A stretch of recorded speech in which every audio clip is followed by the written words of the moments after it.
അവിടെ എന്താ പരിപാടി? ആർക്കറിയാം. ഇന്നലെ മെനഞ്ഞൊക്കെ നീയല്ലേ അവരെ കുറിച്ച് കുറ്റം പറഞ്ഞ? അതെ. എന്നിട്ട് നീ എന്താ ഇപ്പൊ അവനോട് ചിരിച്ചേ? അതിനിപ്പോ എന്താ?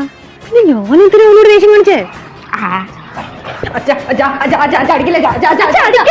അടിക്കല്ലേ, ഇപ്രാവശ്യത്തേക്ക് ക്ഷമിക്ക്. ഓട്ടെ, സാറില്ല. ഇനി അങ്ങനെ ചെയ്യൂല കേട്ടോ അവള്. ഇല്ലടാ, ചെയ്യില്ലല്ലോ. നീ തന്നെ ഒറ്റക്കൊടുത്ത് നീ തന്നെ തല്ലി വാങ്ങിച്ചു സീരിയലും അടിക്കല്ലേ. എന്നോട് കളിച്ചാ ഇങ്ങനെ ഇരിക്കും. ഓക്കെ. പാറു വരുന്നു. എന്തോ ആവശ്യമുണ്ട്. പാർവതി, കെയർഫുൾ. എടാ, അച്ഛൻ അടിച്ചത് വേദനിച്ചോടാ നിനക്ക്? ഇല്ല, നല്ല സുഖം ഉണ്ടായിരുന്നു. പോയി ചോദിച്ചാൽ മതി, അച്ഛൻ നല്ല മൂടിൽ ഒരെണ്ണം തരും. അതേ, എന്താ കിഡ്നി വല്ലതും വേണോ? അതല്ല, ഞാൻ അവൻ്റെ കൂടെ പുറത്ത് പോകുമ്പോഴേ നീ അച്ഛൻ ചോദിച്ചാൽ ഞാനും എൻ്റെ കൂടെ പോയി എന്ന് പറയുന്നത്. പറയാം.